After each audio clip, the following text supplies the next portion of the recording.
আসসালামু আলাইকুম, সবাই কেমন আছেন? আশা করি ভালো আছেন। আমরাও ভালো আছি। আজকে ছিম ভর্তা নিয়ে চলে এসেছি। দেখুন, মরিচ আর ভাজা পেঁয়াজ ডলে নিয়েছি, দিয়ে দিলাম লবণ,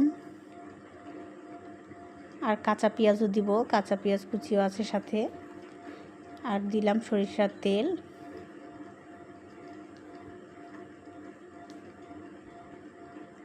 দিয়ে ভালোভাবে মুথে নিয়ে মেখে নেব।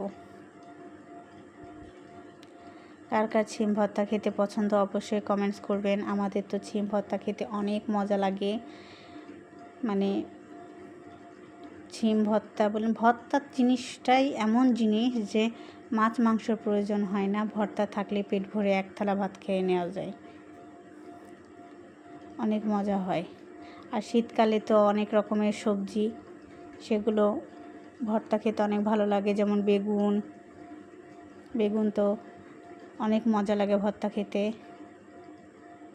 ছিম ভর্তা খেতে। সব কিছুই আমাদের ভর্তাটা হয়ে গেছে। সবাই ভালো থাকবেন, সুস্থ থাকবেন।